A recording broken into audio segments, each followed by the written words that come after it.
ಹಗಲಿನಲ್ಲಿ ಪುಟ್ಟ ಮಕ್ಕಳು ಎಬಿಸಿಡಿ ಕಲಿಯುತ್ತಿದ್ದ ಅದೇ ಸಣ್ಣ ಕೊಠಡಿ ಸಂಜೆಯಾಗುತ್ತಿದ್ದಂತೆ ಬೃಹತ್ ಐಟಿ ಕಂಪನಿಯ ಹೆಡ್ ಆಫೀಸ್ ಆಗಿ ಬದಲಾಗ್ತಿತ್ತು. ಕೈಯಲ್ಲಿ ಇದ್ದದ್ದು ಒಂದೇ ಒಂದು ಕಂಪ್ಯೂಟರ್, ತಿಂಗಳಿಗೆ 3,000 ರೂಪಾಯಿ ಸಂಬಳದ ಅನುಭವ ಮತ್ತು ಎದೆಯಲ್ಲಿ ತುಂಬಿದ ಅಪಾರ ಆತ್ಮವಿಶ್ವಾಸ. ಯಾರು ಊಹಿಸದ ಆ ಸಣ್ಣ ಕಿಂಡರ್ ಗಾರ್ಡನ್ ಕೊಠಡಿಯಿಂದ ಶುರುವಾದ ಪಯಣ ಇವತ್ತು ಬರೋಬ್ಬರಿ 5,000 ಕೋಟಿ ರೂಪಾಯಿಗೂ ಅಧಿಕ ಮೌಲ್ಯದ ಕ್ಲೌಡ್ ಸಾಮ್ರಾಜ್ಯವಾಗಿ ಬೆಳೆದು ನಿಂತಿದೆ. ಇದು ಕೇವಲ ಒಬ್ಬ ವ್ಯಕ್ತಿಯ ಉದ್ಯಮಯಾನವಲ್ಲ, ಸೋಲು ಹಿನ್ನಡೆಗಳನ್ನು ಗೆಲುವಿನ ಮೆಟ್ಟಿಲು ಮಾಡಿಕೊಂಡು ಬೆಳೆದ ಪಿಯೂಷ್ ಸೋಮಾನಿಯವರ ರೋಮಾಂಚಕಾರಿ ಸಾಹಸಗಾಥೆ. ನ್ಯೂಸ್ ನೆಕ್ಸ್ಟ್ ಸಮಸ್ತ ವೀಕ್ಷಕರಿಗೆ ನಮಸ್ಕಾರ. ನಾನು ದರ್ಶನ್ ಶೆಟ್ಟಿ ನಾರ್ಕಳಿ. ಮಹಾರಾಷ್ಟ್ರದ ಮಲ್ಕಾಪುರದಲ್ಲಿ ಬ್ಯಾಂಕ್ ಉದ್ಯೋಗಿಯ ಮಗನಾಗಿ ಜನಿಸಿದ ಪಿಯೂಷ್ 1997ರಲ್ಲಿ ಮೆಕ್ಯಾನಿಕಲ್ ಇಂಜಿನಿಯರಿಂಗ್ ಸೇರಬೇಕೆಂದಿದ್ರು. ಆದರೆ ಸೀಟು ಸಿಗದೆ ಬಲವಂತವಾಗಿ ಎಲೆಕ್ಟ್ರಾನಿಕ್ಸ್ ಇಂಜಿನಿಯರಿಂಗ್ ಸೇರಬೇಕಾಯಿತು.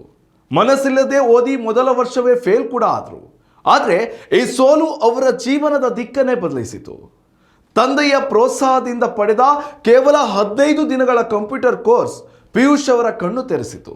ಅಲ್ಲಿಂದ ಎಲೆಕ್ಟ್ರಾನಿಕ್ಸ್ ಮತ್ತು ಕಂಪ್ಯೂಟರ್ ತಂತ್ರಜ್ಞಾನದ ಮೇಲಿನ ಅವರ ಆಸಕ್ತಿ ಮುಗಿಲೆತ್ತರಕ್ಕೆ ಬೆಳೆಯಿತು. ಇಂಜಿನಿಯರಿಂಗ್ ಮುಗಿಸಿ ಮುಂಬೈನಲ್ಲಿ 3,000 ರೂಪಾಯಿ ಸಂಬಳಕ್ಕೆ ಕೆಲಸಕ್ಕೆ ಸೇರಿದ ಪಿಯೂಷ್ ಅಲ್ಲಿ ಬೆಳವಣಿಗೆವಿಲ್ಲವೆಂದು ನಾಸಿಕ್ಗೆ ಮರಳಿದರು. ಇಲ್ಲೊಂದು ರೋಚಕ ಕಥೆ ಇದೆ. ಒಮ್ಮೆ ತಮ್ಮ ಸ್ನೇಹಿತನ ಐಟಿ ಸಂದರ್ಶನಕ್ಕೆ ಜೊತೆಯಲ್ಲಿ ಹೋದ ಪಿಯೂಷ್ ಕಂಪನಿಯ ಮಾಲೀಕರೊಂದಿಗೆ ಮಾತನಾಡ್ತಾ ತಮ್ಮ ತಾಂತ್ರಿಕ ಜ್ಞಾನದಿಂದ ಮಾಲೀಕರನ್ನೇ ಬೆರಗುಗೊಳಿಸಿದ್ರು. ಪರಿಣಾಮ ಏನಾಯ್ತಂದ್ರೆ, ಸಂದರ್ಶನಕ್ಕೆ ಹೋದ ಸ್ನೇಹಿತನಿಗಿಂತ ಮುಂಚೆ ಪಿಯೂಷ್ ಅವರಿಗೆ ಕೆಲಸದ ಆಫರ್ ಸಿಕ್ಕಿತ್ತಂತೆ. ಹಗಲಿನಲ್ಲಿ ಪುಟ್ಟ ಮಕ್ಕಳು ಪಾಠ ಕಲಿಯುವ ಕಿಂಡರ್ ಗಾರ್ಡನ್ ಕ್ಲಾಸ್ ರೂಮ್ ಸಂಜೆಯಾಗುತ್ತಿದ್ದಂತೆ ಭಾರತದ ಬೃಹತ್ ತಂತ್ರಜ್ಞಾನ ಕಂಪನಿಯ ಕಚೇರಿಯಾಗಿ ಬದಲಾಗುತ್ತಿತ್ತು ಎಂದ್ರೆ ನೀವು ನಂಬ್ತೀರಾ? ಹೌದು, 2004ರಲ್ಲಿ ಪಿಯೂಷ್ ಸೋಮಾನಿ ತಮ್ಮ ಸ್ನೇಹಿತರೊಂದಿಗೆ ವೆಬ್ ಹೋಸ್ಟಿಂಗ್ ಸಪೋರ್ಟ್ ವ್ಯವಹಾರ ಆರಂಭಿಸಿದಾಗ ಅವರ ಬಳಿ ದೊಡ್ಡ ಆಫೀಸ್ ತೆರೆಯಲು ಹಣವಿರಲಿಲ್ಲ. ಆಗ ಅವರಿಗೆ ನೆರವಾಗಿದ್ದು ನಾಸಿಕ್ನ ಒಂದು ಕಿಂಡರ್ ಗಾರ್ಡನ್ ಸಣ್ಣ ಕೊಠಡಿ. ಶಾಲೆಯ ಮಕ್ಕಳು ತರಗತಿ ಮುಗಿಸಿ ಮನೆಗೆ ತೆರಳಿದ ತಕ್ಷಣ ಪಿಯೂಷ್ ಮತ್ತು ಅವರ ತಂಡ ಅದೇ ಕೊಠಡಿಯಲ್ಲಿ ಕುಳಿತು ಕೆಲಸ ಮಾಡಲು ಶುರು ಮಾಡ್ತಿದ್ರು. ಆರಂಭಿಕ ಹಂತದಲ್ಲಿ ಪಿಯೂಷ್ ಅವರ ತಂದೆ ನೀಡಿದ 25,000 ರೂಪಾಯಿ ಹಣಕಾಸಿನ ನೆರವಿನಿಂದ ಒಂದು ಕಂಪ್ಯೂಟರ್ ಮತ್ತು ಇಂಟರ್ನೆಟ್ ಬ್ಯಾಂಡ್ವಿಡ್ತ್ ಖರೀದಿಸಲಾಯಿತು. ಕೈಯಲ್ಲಿದ್ದುದು ಕೇವಲ ಒಂದೇ ಕಂಪ್ಯೂಟರ್ ಮತ್ತು ಅಪಾರ ಆತ್ಮವಿಶ್ವಾಸ.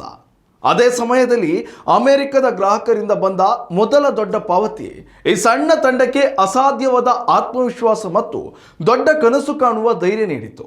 ಕಿಂಡರ್ ಗಾರ್ಡನ್ನ ಆ ಸಣ್ಣ ಕೊಠಡಿಯಿಂದ ಶುರುವಾದ ಈ ಸಾಹಸ ಮುಂದೆ ESDS ಎಂಬ ಬಹುಕೋಟಿ ಮೌಲ್ಯದ ಎಂಟರ್ಪ್ರೈಸ್ ಕ್ಲೌಡ್ ಕಂಪನಿಯಾಗಿ ಬೆಳೆಯಿತು. ಆದರೆ ಪಿಯೂಷ್ ಸೋಮಾನಿ ಅನ್ನೋ ಯುವಕ ಅದೇ 25ನೇ ವಯಸ್ಸಿನಲ್ಲಿ ಭಾರತದ ಐಟಿ ರಂಗದಲ್ಲಿ ಹೊಸ ಇತಿಹಾಸ ಬರೆಯೋಕೆ ಹೆಜ್ಜೆ ಇಟ್ಟಿದ್ರು. 2005ರಲ್ಲಿ ಅವರು ತಮ್ಮ ಕಂಪನಿಯನ್ನ ESDS ಅಂದರೆ exuberant support and data centre services ಅನ್ನೋ ಹೆಸರಿನಲ್ಲಿ ಅಧಿಕೃತವಾಗಿ ನೋಂದಾಯಿಸಿದರು. ಕೇವಲ ವೆಬ್ ಹೋಸ್ಟಿಂಗ್ ಸೇವೆಗೆ ಮಾತ್ರ ಸೀಮಿತವಾಗಿದ್ದರೆ ESDS ಇಷ್ಟೊಂದು ದೊಡ್ಡ ಮಟ್ಟಕ್ಕೆ ಬೆಳೀತಾ ಇರಲಿಲ್ವೇನು? ಪಿಯೂಷ್ ಸೋಮಾನಿ ಅವರಿಗೆ ಮುಂದೆ ಬರೋ ಭವಿಷ್ಯದ ಸ್ಪಷ್ಟ ಕಲ್ಪನೆ ಇತ್ತು. ಅದಕ್ಕೆ ಅವರು ಡೇಟಾ ಸೆಂಟರ್ ಕ್ಷೇತ್ರಕ್ಕೆ ಕಾಲಿಡೋ ನಿರ್ಧಾರ ಮಾಡಿದರು.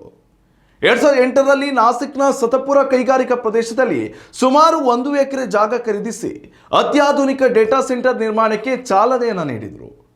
ಹಗಲು ರಾತ್ರಿ ಶ್ರಮದ ಫಲವಾಗಿ 2010ರಲ್ಲಿ ಈ ಡೇಟಾ ಸೆಂಟರ್ ಅಧಿಕೃತವಾಗಿ ಕಾರ್ಯಾರಂಭ ಮಾಡಿತು.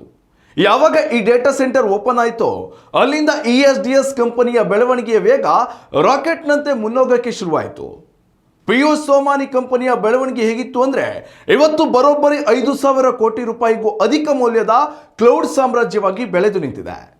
ನಾಸಿಕ್ನ ಆ ಸಣ್ಣ ಕಿಂಡರ್ ಗಾರ್ಡನ್ ಕೊಠಡಿಯಿಂದ ಶುರುವಾಗಿ ಇಂದು IPO ಹಂತಕ್ಕೆ ತಲುಪಿರುವ ಪಿಯೂಷ್ ಸೋಮಾನಿಯವರ ಈ ಪಯಣ ನಮಗೆಲ್ಲರಿಗೂ ಕೊಡುವ ದೊಡ್ಡ ಪಾಠ ಒಂದೇ: ಸಾಧನೆ ಮಾಡಲು ದೊಡ್ಡ ಬಂಡವಾಳ ಅಥವಾ ಬ್ಯಾಕ್ಗ್ರೌಂಡ್ ಬೇಕಿಲ್ಲ, ಬೇಕಾಗಿರುವುದು ಅಚಲವಾದ ಆತ್ಮವಿಶ್ವಾಸ ಮತ್ತು ಸ್ಪಷ್ಟ ಗುರಿ.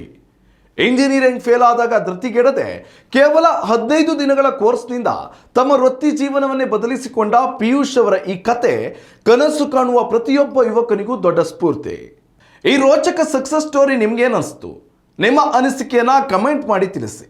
ವಿಡಿಯೋ ಇಷ್ಟವಾಗಿದ್ದರೆ ಲೈಕ್ ಮಾಡಿ, ನಿಮ್ಮ ಸ್ನೇಹಿತರೊಂದಿಗೆ ಶೇರ್ ಮಾಡಿ ಮತ್ತು ಇಂತಹ ಇನ್ನಷ್ಟು ಸ್ಫೂರ್ತಿದಾಯಕ ಕಥೆಗಳಿಗಾಗಿ ನಮ್ಮ ಚಾನೆಲ್ನ ಸಬ್ಸ್ಕ್ರೈಬ್ ಮಾಡಿ. ನ್ಯೂಸ್ ನೆಕ್ಸ್ಟ್, ಇದು ವರ್ತಮಾನದ ಕೈಗನ್ನಡಿ. ಉತ್ತಮ ಸಂಸ್ಕಾರಯುತ ಶಿಕ್ಷಣದೊಂದಿಗೆ VSS English medium CBSE school Udupi Muddur. ನರ್ಸರಿಯಿಂದ 10ನೇ ತರಗತಿವರೆಗೆ ಶಿಕ್ಷಣದ ಜೊತೆಗೆ 5ರಿಂದ 10ನೇ ತರಗತಿವರೆಗಿನ ವಿದ್ಯಾರ್ಥಿನಿಯರಿಗೆ ಉತ್ತಮ ಹಾಸ್ಟೆಲ್ ಸೌಲಭ್ಯವೂ ಇದೆ. ನಿಮ್ಮ ಮಕ್ಕಳ ಪ್ರವೇಶಾತಿಗಾಗಿ ಈ ಸಂಖ್ಯೆಗೆ ಕರೆ ಮಾಡಿ.